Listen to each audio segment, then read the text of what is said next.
has entitled today's speech, Home Stuffed Home. Home Stuffed Home is an exploration on the effects of clutter.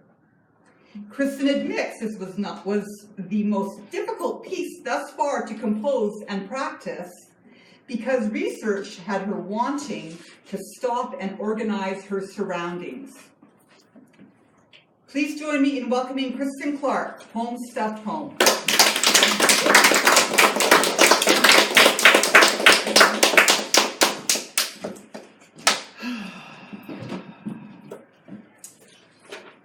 Good evening, fellow Toastmasters, welcome guests. Home. I posed a question to my peers on Facebook this past weekend. What does home mean to you? And the top 3 responses I received were love, family, and comfort. We've all at one point or another been invited to come on in, make yourself at home. It's an invitation to be yourself and to relax and make yourself comfortable. The other thing that kept coming up was sanctuary. Time and time again, my home is my sanctuary. And home is to be our port in the storm, our nest to rest, recharge, and go out to the world again. Home is where the heart is. Home is also where the stuff lives.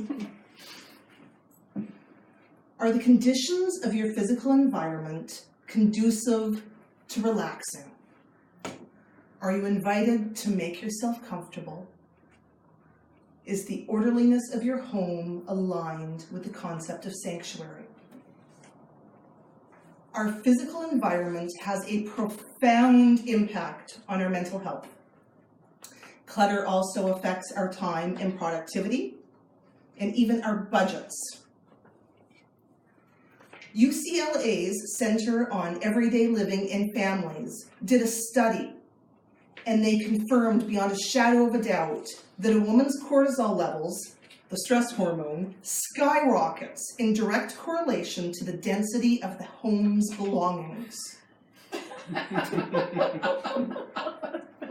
LA Times has reported that the average American household has more than 300,000 objects. That's a lot of density. And as Canadians, we aren't far behind. Our drawers won't close. Our tables and our countertops are strewn with belongings, and our closets are jammed from top to bottom. Speaking of closets, 1 in 3 IKEA customers sheepishly admitted to the retail giant that they derive a greater sense of satisfaction and release in cleaning their closets than they do in having sex.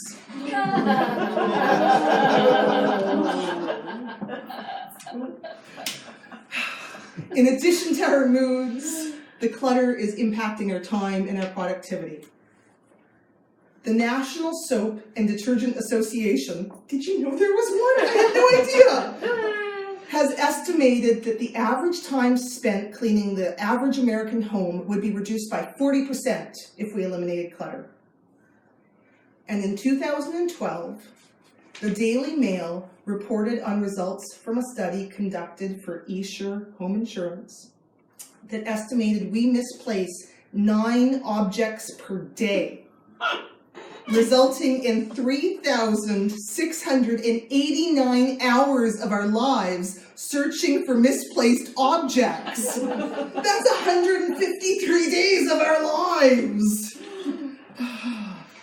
And clutter is impacting our budgets, whether that's investing in means of organizing our stuff or resorting to renting off-site storage. The Self-Storage Association recognizes that 1 in 10 Americans have resorted to renting off-site storage to stash their excess belongings. The self-storage industry, hold yourselves, is a $154 billion a year industry. To put that into context, the Hollywood film industry only generates $38 billion. 154 billion Americans are spending to store their stuff. There are 51,000 storage facilities across the United States. There's only 12,000 Starbucks locations. In fact, in 2017, there were 27,339 Starbucks outlets in the entire world. And that's still less than half of the storage facilities in the United States. Now, I'm not talking individual storage lockers. I'm talking companies and storage compounds. We only have a finite amount of time, money, energy, and space. And our buying is out of control, and our accumulation of stuff has become gluttonous. Our possessions can't make us happy, and the studies are showing it's actually preventing our happiness. Our dreams need clear spaces to grow and to thrive and come into fruition. No one in their right mind would plant vegetable seeds in an overgrown blackberry patch. Yet that's what the average home has become, an overgrown, tangled thicket of barbed belongings. We need a sense of orderliness to be able to focus. Now, I am no expert in minimalism, but I did reduce my family's belongings by 50% to fit them on a tiny trailer and move to the Sunshine Coast. I currently live with 2 teenagers and a full-size dog in 800 square feet. So no, I'm not an expert in minimalism, but I am proficient in my deliberate intention of what comes into the home. For example, after a recent speaking engagement, I was given a beautiful little bouquet of flowers in a vase.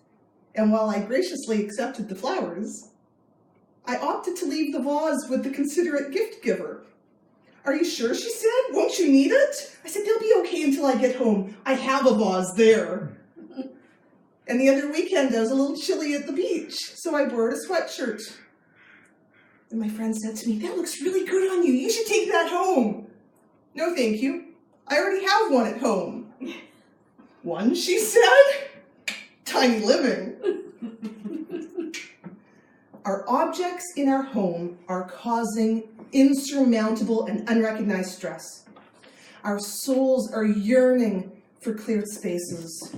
Our hearts need room to beat. Home may be where the heart is, but can we find it amongst our stuff? Thank you.